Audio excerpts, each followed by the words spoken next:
اور ہم نے ان کے پیچھے عیسیٰ ابن مریم کو بھیجا جو تصدیق کرنے والا تھا اس کی جو اس سے پہلے تورات میں تھا، اور ہم نے اسے انجیل دی جس میں ہدایت اور نور تھا، اور وہ تصدیق کرنے والی تھی اس کی جو اس سے پہلے تورات میں تھا، اور متقی لوگوں کے لیے ہدایت اور نصیحت تھی۔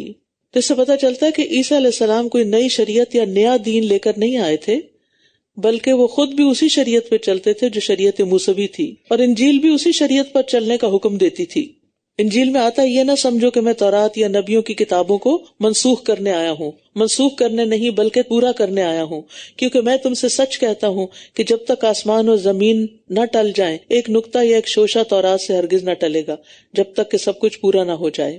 تو بہرحال اس وقت عیسیٰ علیہ السلام جو تھے وہ اسی شریعت کے پیروکار تھے، اور چاہیے کہ انجیل والے اسی کے مطابق فیصلہ کریں جو اللہ نے اس میں یعنی انجیل میں نازل کیا ہے، اور جو اس کے مطابق فیصلہ نہ کرے جو اللہ نے نازل کیا ہے تو یہی لوگ نافرمان ہیں۔ اور ہم نے آپ کی طرف حق کے ساتھ کتاب نازل کی جو اپنے سے پہلی کتابوں کی تصدیق کرنے والی ہے اور ان پر نگہبان ہے، بس آپ ان کے درمیان اسی کے مطابق فیصلہ کریں جو اللہ نے نازل کیا ہے، اور حق میں سے جو آپ کے پاس آ گیا ہے اس سے ہٹ کر ان کی خواہشات کی پیروی نہ کریں۔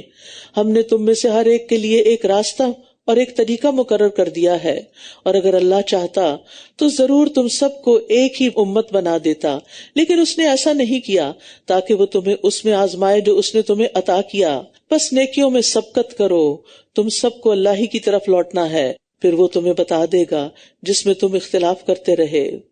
تو یہاں ایک بڑی اہم بات کی گئی ہے، فاستبقوا الخیرات۔ انسان کی اصل توجہ کس چیز کی طرف ہونی چاہیے؟ نیک اعمال کی طرف، ان کی طرف دوڑ لگائے، اور یہ کہ آپ ان کے درمیان اسی کے مطابق فیصلہ کریں جو اللہ نے نازل کیا ہے، اور ان کی خواہشات کی پیروی نہ کریں، اور ان سے محتاط بھی رہیں کہ کہیں یہ آپ کو فتنے میں ڈال کر اللہ کے نازل کردہ حکم سے ہٹا نہ دیں۔ پھر اگر وہ منہ موڑ جائیں تو جان لیں کہ بے شک اللہ ان کے بعض گناہوں کی وجہ سے انہیں مصیبت میں ڈالنا چاہتا ہے، اور بے شک لوگوں میں بہت سے یقیناً نافرمان ہیں۔ افحکم الجاہلیت یبغون ومن احسن من اللہ حکما لقوم یوقنون۔ کیا پھر وہ جاہلیت کا فیصلہ چاہتے ہیں؟ اور فیصلہ کرنے میں اللہ سے بڑھ کر کون زیادہ اچھا ہو سکتا ہے ان لوگوں کے لیے جو یقین رکھتے ہیں۔ اے لوگو جو ایمان لائے ہو، یہود و نصارہ کو اولیاء مت بناؤ، یعنی دلی دوست، اولیاء ولی کی جمع ہے، دلی دوست کے لیے آتا ہے۔ ان میں سے بعض کے اولیاء ہیں، اور تم میں سے جو کوئی انہیں اولیاء بنائے گا تو یقیناً وہ انہی میں سے ہے، بے شک اللہ ظالم قوم کو ہدایت نہیں دیتا۔ پھر آپ دیکھیں گے ان لوگوں کو جن کے دلوں میں ایک بیماری ہے کہ وہ انہی کے پاس دوڑ دوڑ کر جاتے ہیں اور کہتے ہیں کہ ہم ڈرتے ہیں کہ ہمیں کوئی گردش نہ آ پہنچے، تو امید ہے کہ اللہ فتح دے دے یا اپنی طرف سے کوئی اور حکم لے آئے، پھر وہ اس پر جو انہوں نے اپنے دلوں میں چھپا رکھا ہے نادم ہو جائیں۔ اور وہ لوگ جو ایمان لائے کہتے ہیں کیا یہی وہ لوگ ہیں جنہوں نے اللہ کے نام کی پکی قسمیں کھائی تھی کہ بے شک وہ ضرور تمہارے ساتھ ہیں؟ ان کے اعمال ضائع ہو گئے تو وہ خسارہ پانے والے ہو گئے۔ یا ایھا الذین آمنوا من یرتد منکم عن دینہ فسوف یأتی اللہ بقوم یحبهم ویحبونہ۔ اے لوگو جو ایمان لائے ہو، تم میں سے جو کوئی اپنے دین سے پھر جائے گا تو ان قریب اللہ ان کی جگہ ایسے لوگ لے آئے گا جن سے وہ محبت کرے گا اور وہ اس سے محبت کریں گے۔ وہ مومنوں پر بہت نرم ہوں گے، کافروں پر بہت سخت۔ وہ اللہ کے راستے میں جہاد کریں گے اور کسی ملامت کرنے والے کی ملامت سے نہیں ڈریں گے۔ یہ اللہ کا فضل ہے، وہ جسے چاہتا ہے عطا کرتا ہے، اور اللہ وسعت والا خوب علم والا ہے۔ تو اللہ سبحانہ وتعالیٰ نے پہلے آئندہ آنے والے حالات کے بارے میں خبردار کر دیا۔ اللہ تعالیٰ ماضی حال مستقبل سب کچھ جانتا ہے۔ اسے معلوم تھا کہ رسول اللہ صلی اللہ علیہ وسلم کی وفات کے بعد بہت سے عرب قبائل مرتد ہو جائیں گے، اس لیے آئندہ سے متعلق آیت پہلے ہی نازل کر دی رہنمائی کے لیے۔ جب نبی صلی اللہ علیہ وسلم فوت ہوئے تو 3 مقامات کے علاوہ مکہ، مدینہ، بحرین، ان کے علاوہ تمام علاقوں سے عرب قبائل کے مرتد ہونے کی خبریں آنے لگی۔ وہ کہنے لگے ہم نماز تو پڑھیں گے، زکوٰۃ نہیں دیں گے۔ تو پھر حضرت ابوبکر رضی اللہ عنہ نے ان مرتدین کے ساتھ جہاد کیا۔ اور پھر آپ دیکھیے کہ یہاں پر اللہ سبحانہ وتعالیٰ اپنی بے نیازی دکھا رہے ہیں کہ اگر تم نکلتے ہو دین سے نکل جاؤ، اللہ کا کوئی نقصان نہیں، وہ اور لوگ لے آئے گا، اللہ جن سے محبت کرتا ہوگا اور وہ اللہ سے محبت کرتے ہوں گے، وہ آپس میں بہت شفیق اور مہربان ہوں گے۔ یعنی اللہ کے گھر میں کسی چیز کی کمی نہیں ہے، ہم اگر کوئی دین کا کام کرتے ہیں تو یہ دراصل ہمارے اپنے ہی فائدے میں ہوتا ہے، اللہ تعالیٰ کو اس کا کوئی فائدہ نہیں، اور پھر وہ تمہاری طرح سست بھی نہیں ہوں گے اور وہ اللہ کے راستے میں بھرپور جہاد کرنے والے ہوں گے۔ انما ولیکم اللہ ورسولہ والذین آمنوا، بے شک تمہارے دوستو، تمہارے ولی تو صرف اللہ اور اس کے رسول اور وہ لوگ ہیں جو ایمان لائے، وہ جو نماز قائم کرتے ہیں اور زکوٰۃ ادا کرتے ہیں اور وہ رکوع کرنے والے ہیں، اور جو کوئی اللہ اور اس کے رسول اور ایمان والوں کو دوست بنائے گا تو بے شک اللہ کا گروہ ہی غالب آنے والا ہے۔ اے لوگو جو ایمان لائے ہو، تم ان لوگوں کو اولیاء مت بناؤ جنہوں نے تمہارے دین کو مذاق اور کھیل بنا رکھا ہے، ان لوگوں میں سے جنہیں تم سے پہلے کتاب دی گئی، اور نہ ہی کفار کو اولیاء بناؤ، اور اللہ سے ڈرتے رہو اگر تم سچے مومن ہو۔ تو اس میں آپ دیکھیے کہ یہ مضمون پھر دہرایا جا رہا ہے، اور خاص طور پر ان لوگوں کی دوستی سے دوری اختیار کرنی چاہیے جو دین کا مذاق اڑائیں۔ یہ کرائٹیریا ہمیں دیا جا رہا ہے کہ جس کی محفل میں دین کا مذاق اڑایا جائے اس محفل سے گریز کرو، اٹھ جاؤ وہاں سے۔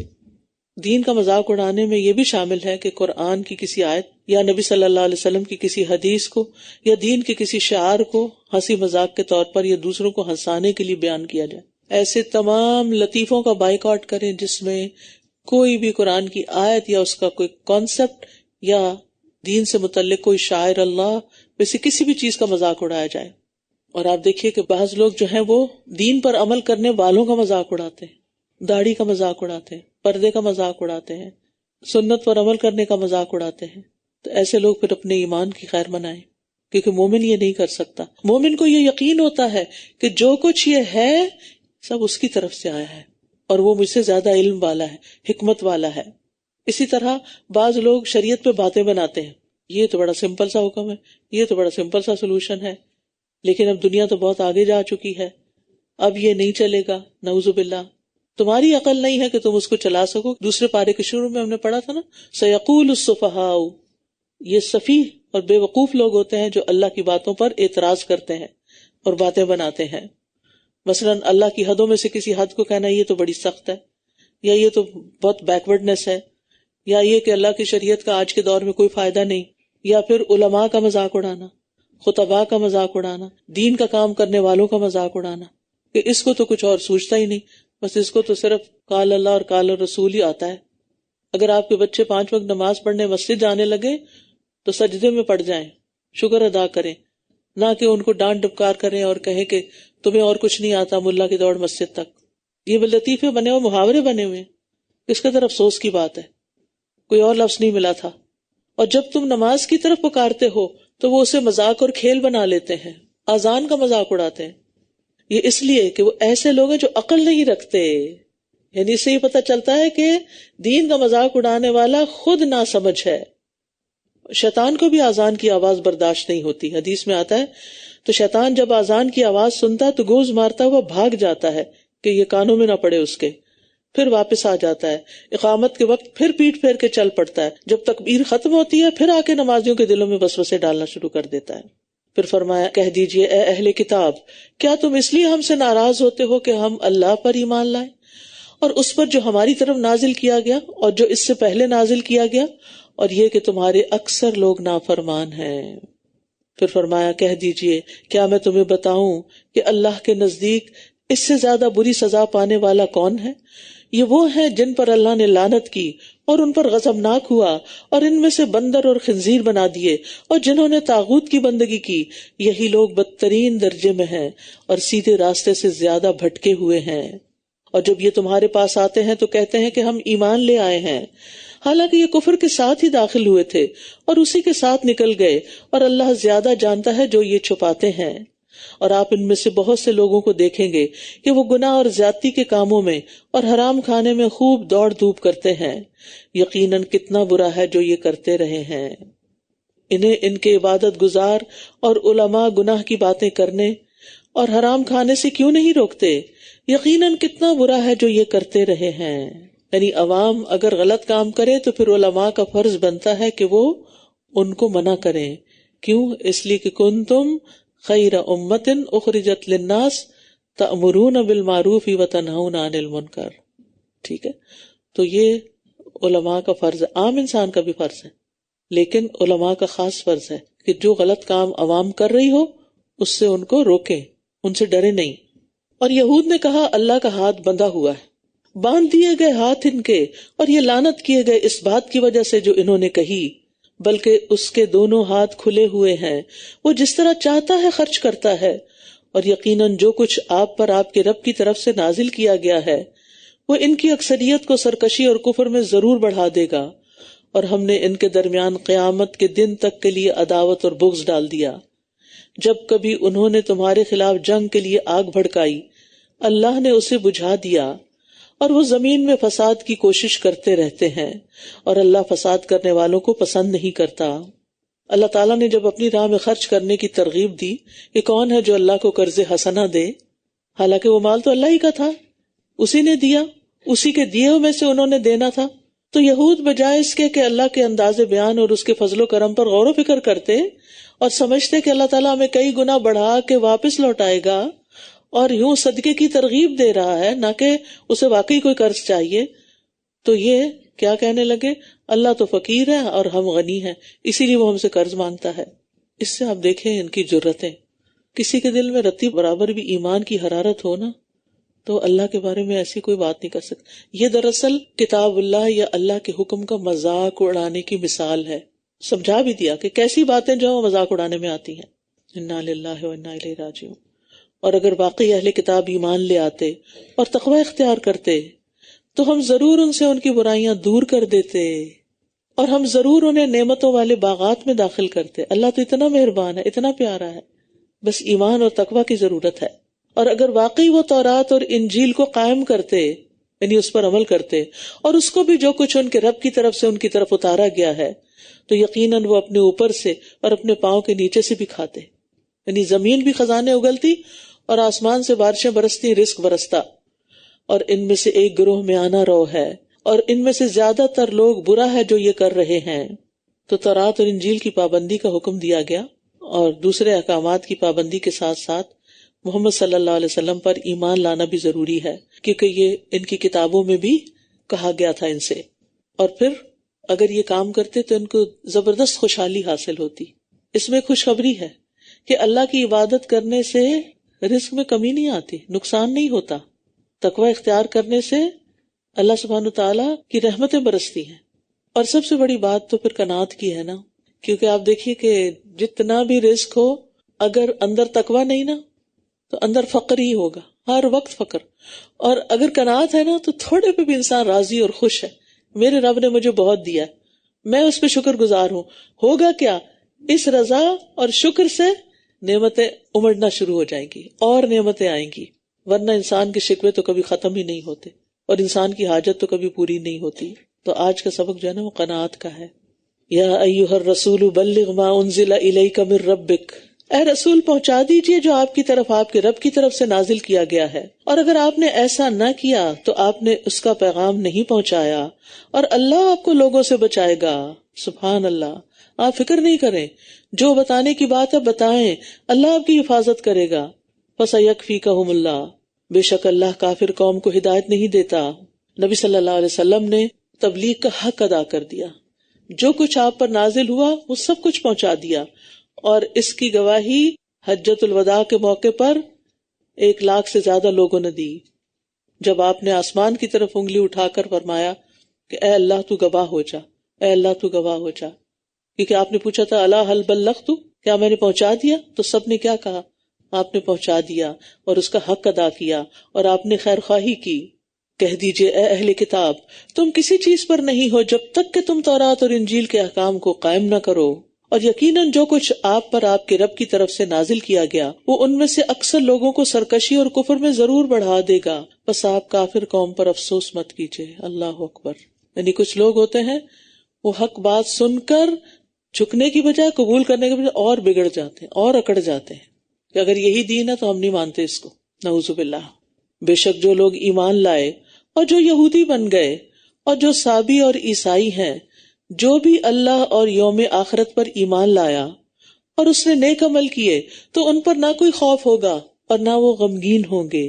ایمان لانے کا یہی فائدہ ہے کہ انسان کے اندر سے یہ 2 بڑی بلائیں ختم ہو جاتی ہیں، کنٹینٹمنٹ آ جاتی، قناعت آ جاتی ہے، اطمینان قلب نصیب ہو جاتا ہے. انسان تنہائی محسوس نہیں کرتا، وہ کہتا ہے میرا رب میرے ساتھ ہے. لا تحزن ان اللہ معنا، اللہ ہے نا، وہ ساری ضروریات پوری کر دے گا. اور غم اس لیے نہیں کرتے کہ دنیا کی کوئی چیز ایسی نہیں کہ جس پر انسان اپنی جان گلا دے اور غم کرے. ان کو آخرت کی فکر لگ جاتی. تو یہ دعا مانگنا قطعاً نہ بھولیں، اللہم اجعل ہمی الآخرہ، کیونکہ حدیث میں آتا ہے جو آخرت کو اپنا ہم غم بنا لیتا ہے اللہ تعالیٰ اس کے دنیا کے سارے کام آسان کر دیتے، دنیا کے ہم غم نکل جائیں گے. یقیناً ہم نے بنی اسرائیل سے پختہ عہد لیا اور ہم نے ان کی طرف کئی رسول بھیجے. جب کبھی ان کے پاس کوئی رسول ایسی بات لے کر آیا جسے اس کے نفس پسند نہیں کرتے تھے تو ایک گروہ کو انہوں نے جھٹلا دیا اور ایک گروہ کو وہ قتل کرتے رہے. یہ ہے خواہش نفس کی پیروی کے نقصان، کیونکہ ان کی خواہش نفس ہی بما لا تہوی انفسہم، انہیں پسند نہیں آئے رسولوں کی باتیں. تو خواہش نفس انسان کو تباہی تک پہنچا دیتی ہے اور ایسے عمل کی طرف لے جاتی ہے بعض اوقات جو شرعی اعتبار سے، عقلی اعتبار سے انتہائی غلط ہوتا ہے، اس کی مذمت کی گئی ہوتی ہے، لیکن صرف اپنی خواہش پوری کرنے کے لیے انسان ساری حدیں توڑ دیتا ہے. وَحَسِبُوا أَلَّا تَكُونَ فِتْنَةٌ فَأَمُوا وَصَمُّوا ثُمَّ تَابَ اللَّهُ عَلَيْهِمْ ثُمَّ أَمُوا وَصَمُّوا كَثِيرٌ مِّنْهُمْ وَاللَّهُ بَصِيرٌ بِمَا يَعْمَلُونَ. اور انہوں نے سمجھا کہ کوئی فتنہ واقع نہ ہوگا تو وہ حق سے اندھے اور بہرے ہو گئے، پھر اللہ ان پر مہربان ہوا، پھر ان میں سے اکثر اندھے اور بہرے ہو گئے، اور اللہ اس کو خوب دیکھنے والا ہے جو یہ کرتے ہیں. یہاں فتنہ کا لفظ استعمال ہوا ہے. فتنہ کا اصل معنی ہوتا ہے آزمائش. تو مطلب یہ ہے کہ انہوں نے سمجھا کہ ہم کتنے ہی گناہ کر لیں، خواہ انبیاء تک کو قتل کر لیں، چونکہ ہم اللہ کے پیارے ہیں، اللہ کے بیٹے ہیں، اس لیے دنیا میں کسی قسم کی بدبختی، نحوست، دشمن کا حملہ، یہ کوئی بلا ہم پہ نازل نہیں ہوگی. لیکن حق سے اندھے اور بہرے ہونے کی وجہ سے ان پر بلائیں نازل ہوئیں. پہلی مرتبہ اللہ نے بخت نصر کو ان پر مسلط کر دیا، جس نے مسجد اقصی کو جلا ڈالا، ان کے مال لوٹے اور ان کی عورتوں کو لونڈیاں بنا لیا اور ان کو پکڑ کے غلام بنا کے بابل لے گئے.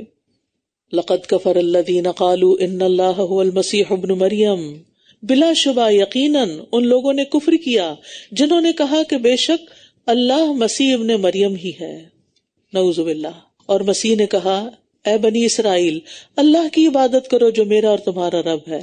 یہ تھی مسیح علیہ السلام کی تعلیم.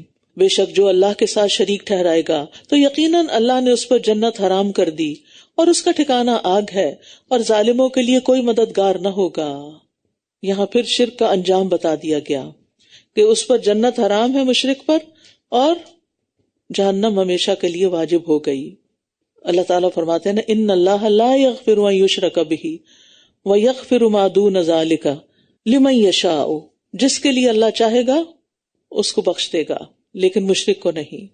لقد كفر الذين قالوا ان الله ثالث ثلاثة وما من اله الا اله واحد وان لم ينتهوا عما يقولون ليمسن الذين كفروا منهم عذاب اليم. یقیناً ان لوگوں نے کفر کیا جنہوں نے کہا بے شک اللہ تین میں سے تیسرا ہے، حالانکہ ایک معبود کے سوا کوئی معبود نہیں، اور اگر یہ باز نہ آئے اس بات سے جو یہ کہتے ہیں تو ان میں سے جن لوگوں نے کفر کیا انہیں ضرور دردناک عذاب پہنچے گا. تو اس سے کیا پتہ چلتا ہے کہ اللہ سبحانہ وتعالیٰ کے ساتھ اوروں کو شریک ٹھہرانا جو ہے یہ سراسر شرک ہے. افلا یتوبون الی اللہ، ایسے سب لوگوں کو توبہ کی دعوت دی جا رہی ہے. افلا یتوبون الی اللہ ویستغفرونہ واللہ غفور الرحیم، کیا پھر یہ اللہ کے حضور توبہ نہیں کرتے اور اس سے بخشش نہیں مانگتے؟ اور اللہ بہت بخشنے والا، نہایت رحم کرنے والا ہے. یہ اللہ تعالیٰ کا لطف و کرم ہے نا کہ جو اللہ تعالیٰ کے بارے میں اتنی بڑی گستاخی کرے، شرک کا معاملہ کرے، اللہ تعالیٰ اس کو بھی اگر وہ توبہ کر لے، باز آ جائے تو اس کو بھی معاف کر دیتے ہیں. مل مسیح ابن مریم الا رسول قد خلت من قبلہ الرسل وامہ صدیقہ کانا یاکلان الطعام انظر کیف نبین لہم الآیات ثم انظر انا یؤفکون. مسیح ابن مریم تو ایک رسول ہی ہے، یقیناً اس سے پہلے کئی رسول گزر چکے، اور اس کی ماں بہت سچی خاتون تھی، وہ دونوں کھانا کھایا کرتے تھے. دیکھیے ہم کس طرح ان کے لیے آیات واضح کرتے ہیں، پھر دیکھیے وہ کہاں سے پھیرے جاتے ہیں. سبحان اللہ. اللہ سبحانہ تعالیٰ نے صحیح عقیدے کو کھول کے واضح کر کے بھی بتا دیا کہ مسیح اللہ کے بیٹے نہیں ہیں، اللہ کے شریک نہیں ہیں، بلکہ وہ تو ایک رسول ہیں، اور ایسے ہی رسول ہیں جیسے پہلے بہت سے رسول آئے تھے، اور ان کی والدہ بہت سچی خاتون تھی، وہ کوئی بری عورت نہیں تھی جو یہود نے ان پر الزام لگایا ہوا تھا۔ اور پھر فرمایا وہ دونوں کھانا کھایا کرتے تھے، کیونکہ اللہ سبحانہ وتعالیٰ لا یطعم، وہ نہیں کھاتا، وہ کھلاتا ہے کھاتا نہیں۔ تو عیسیٰ علیہ السلام تو کھانا کھاتے تھے، تو وہ پھر الہ کیسے ہو گئے؟ ان کی والدہ بھی کھانا کھاتی تھی، تو کھانا کس کی ضرورت ہوتی ہے؟ اللہ کی یا بندوں کی؟ بندوں کی۔ دیکھیے ہم کس طرح ان کے لیے آیات واضح کرتے ہیں، پھر دیکھیے وہ کہاں سے پھیرے جاتے ہیں، یعنی کون ان کو گمراہ کر دیتا ہے۔ کہہ دیجئے کیا تم اللہ کو چھوڑ کر اس کی عبادت کرتے ہو جو تمہارے لیے کسی نفع اور نقصان کا مالک نہیں، یعنی غیر اللہ تمہیں کوئی فائدہ نہیں پہنچا سکتے، اور اللہ خوب سننے والا، خوب جاننے والا ہے، اس سے کیوں نہیں مانگتے جو تمہارا حال بھی جانتا ہے اور تمہاری دعائیں بھی سنتا ہے۔ قُلْ يَا أَهْلَ الْكِتَابِ لَا تَغْلُوا فِي دِينِكُمْ، کہہ دیجئے اے اہل کتاب اپنے دین میں ناحق غلوب نہ کرو، اور نہ تم ایسے لوگوں کی خواہشات کی پیروی کرو جو یقیناً اس سے پہلے خود بھی گمراہ ہوئے اور انہوں نے بہت سو کو گمراہ کر دیا اور وہ سیدھے راستے سے بھٹک گئے۔ کہا جاتا ہے کہ یونانی فلسفے کی پیروی کرنے کی وجہ سے ان کے اندر یہ ٹرینٹی کا عقیدہ آیا تھا، ورنہ ابتداء میں یہ لوگ حضرت عیسیٰ علیہ السلام کو رسول ہی مانتے تھے اور اللہ ہی کو بس اپنا معبود مانتے تھے، اور انہوں نے بہت سو کو گمراہ کر دیا اور وہ سیدھے راستے سے بھٹک گئے۔ لَعِنَ الَّذِينَ كَفَرُوا مِن بَنِي إِسْرَائِيلَ عَلَى لِسَانِ دَاوُودَ وَعِيسَى ابْنِ مَرْيَمَ ذَلِكَ بِمَا عَصَوْا وَكَانُوا يَعْتَدُونَ، بنی اسرائیل میں سے جن لوگوں نے کفر کیا وہ داؤد اور عیسیٰ ابن مریم کی زبان سے لعنت کیے گئے، یہ اس وجہ سے کہ انہوں نے نافرمانی کی اور یہ حد سے بڑھ جاتے تھے۔ تو لعنت کے اسباب بتا دیے گئے، ایک ہے نافرمانی کہ جو کرنے کا حکم ہے اس کو کیا ہی نہیں، اور جن چیزوں سے روکا گیا، جن کو حرام قرار دیا گیا، ان کا ارتکاب کر لیا اور نافرمانیاں کی۔ اور دوسری وجہ کیا ہے؟ اعتداء، یعنی دین میں غلو اور بدعات ایجاد کر کے تجاوز کیا، حد سے بڑھ گئے۔ اور کیا کرتے تھے؟ کانوا لا یتناہون عن منکر فعلوہ لبئس ما کانوا یفعلون، یہ ایک دوسرے کو برائی سے نہیں روکتے تھے جس کا یہ ارتکاب کیا کرتے تھے، یقیناً کتنا برا ہے جو یہ کیا کرتے تھے۔ تو اس سے کیا پتہ چلتا ہے؟ نافرمانیاں کرنے والوں پر بھی برائی سے روکنا فرض ہے، کیونکہ بہت سے لوگ یہ بہانہ کر لیتے ہیں نا، یہ کام تو میں خود بھی کرتی ہوں، کسی کو کہاں سے منع کروں، ہم سبھی کہتے ہیں نا یہ۔ تو یہاں پر ان کی ساری خرابیوں کے باوجود کہا کہ وہ برائیوں سے بھی منع نہیں کرتے تھے، یعنی وہ اگر خود نہیں بھی کرتے تھے تب بھی ان پر لازم تھا کہ وہ یہ کام شروع کر دیتے، کیونکہ اس کی برکت سے انسان برائیوں سے بچنا شروع ہو جاتا ہے۔ انسان کے اندر ایک شرمندگی آتی ہے کہ میں دوسرے کو تو کہہ رہا ہوں، خود کیا کر رہا ہوں، لیکن جب انسان کسی کو منع نہیں کرتا تو پھر اس کا نتیجہ کیا نکلتا ہے؟ انسان کو خود بھی کھلی چھٹی ملی رہتی ہے۔ کوئی انسان یہ کہہ سکتا ہے کہ میں معصوم ہوں، گناہوں سے پاک ہوں، کبھی کوئی غلطی نہیں کی؟ کوئی کہہ سکتا؟ قطعاً نہیں کہہ سکتا۔ تو اس کا مطلب ہے کہ اگر کوئی بھی نہیں کہہ سکتا تو کوئی بھی دعویٰ کا کام نہیں کرے گا، کوئی بھی پھر خیر کی بات کسی کو نہیں بتائے گا اور برائی سے نہیں روکے گا۔ برائیوں سے بچنا چاہیے، توبہ کرنی چاہیے، لیکن اس کام کو چھوڑنا نہیں چاہیے، کیونکہ اس کے کرنے کی برکت سے ہی انسان بہتری کی زندگی بسر کر سکتا ہے، یعنی اللہ کا اطاعت گزار بندہ بن سکتا ہے۔ اور منکر سے روکنا جو ہے وہ لازمی امر ہے۔ نبی صلی اللہ علیہ وسلم نے فرمایا میری امت میں ایسے لوگ بھی آئیں گے جنہیں پہلوں کی طرح ثواب ملے گا، جو پہلے گزرے لوگ، ان کی امتیازی صفت یہ ہوگی کہ وہ برائی کا انکار کر دیں گے، برائی پر راضی نہیں ہوں گے۔ اب دیکھیے کہ بعض اوقات ہم نیکیاں خوب کرتے رہتے ہیں لیکن برائیوں کو اگنور کر دیتے ہیں، اس کو منع ہی نہیں کرتے یا اس کو برائی نہیں کہتے۔ تو منکر سے روکنا جو ہے وہ اتنا بڑا کام ہے، کیونکہ اس میں مشکل زیادہ ہو جاتی ہے۔ کسی کو منع کرنا ایک بڑا مشکل کام ہوتا ہے کہ یہ نہ کرو، یہ غلط ہے، یہ اچھا نہیں، اس کی ضرورت نہیں، لیکن اس کا ثواب بھی پھر زیادہ ہے۔ لیکن منکر سے نہ روکنے سے مرنے سے پہلے بھی دنیا میں بھی تکلیفیں آ جاتی ہیں۔ آپ نے فرمایا جو کوئی ایسی قوم میں ہو کہ جن میں اللہ کی نافرمانیاں کی جا رہی ہوں اور وہ لوگ اس کو بدلنے پر قدرت بھی رکھتے ہوں، اس کے باوجود وہ ان کی اصلاح نہ کریں، تو اللہ تعالیٰ ان سب کو ان کے مرنے سے پہلے عذاب دے گا، یعنی کسی نہ کسی مصیبت میں گرفتار ہوں گے۔ ترى كثيرا منهم يتولون الذين كفروا، آپ ان کی اکثریت کو دیکھتے ہیں کہ وہ ان لوگوں کو اپنا دوست بناتے ہیں جنہوں نے کفر کیا، یہ بھی ایک خرابی ہے۔ یقیناً کتنا برا ہے جو انہوں نے اپنی جانوں کے لیے آگے بھیجا کہ اللہ ان پر ناراض ہوا اور یہ عذاب میں ہمیشہ رہنے والے ہیں، یعنی ایسے کام کیے جو اللہ کی ناراضگی کا سبب بنے۔ اللہ ہی کو ناراض کر دیا، پھر باقی کون بچائے گا اگر اللہ ناراض ہے تو؟ رسول اللہ صلی اللہ علیہ وسلم نے فرمایا، جس نے لوگوں کو ناراض کر کے اللہ کو راضی کیا، اللہ تعالیٰ اسے لوگوں کے مقابلے میں کافی ہو جائیں گے، اور جس نے لوگوں کو راضی کرنے کے لیے اللہ کو ناراض کیا، اللہ تعالیٰ اسے لوگوں کے سپرد کر دیں گے، لوگوں کے حوالے کر دیں گے۔ اور اگر یہ اللہ پر اور نبی پر اور اس پر ایمان لاتے جو اس کی طرف نازل کیا گیا تو یہ انہیں دوست نہ بناتے، لیکن ان میں سے اکثر نافرمان ہے۔ اتنا زیادہ دوستی کے بارے میں کیوں بات آتی ہے؟ کیونکہ دوستی انسان پر اثر انداز ہوتی ہے، انسان اپنے دوست کے دین پر ہوتا ہے۔ لَتَجِدَنَّ أَشَدَّ النَّاسِ عَدَاوَةً لِلَّذِينَ آمَنُوا الْيَهُودَ، یقیناً آپ ایمان والوں کی دشمنی میں لوگوں میں سے سب سے زیادہ سخت یہود کو اور ان لوگوں کو پائیں گے جنہوں نے شرک کیا، اور آپ ضرور ایمان والوں کے لیے محبت میں سب سے زیادہ قریب ان لوگوں کو پائیں گے جنہوں نے کہا کہ بے شک ہم نصارہ ہیں۔ وہ کیوں؟ یہ اس لیے کہ ان میں بے شک علماء اور راہب ہیں، اور کیونکہ یہ تکبر نہیں کرتے، ان کے اندر عاجزی ہے۔ یہود کی نبی صلی اللہ علیہ وسلم سے کتنی دشمنی تھی کہ خیبر کے موقع پر آپ کو ایک عورت نے، مرد نہیں عورت نے، زہر ملی بکری کا گوشت دے دیا۔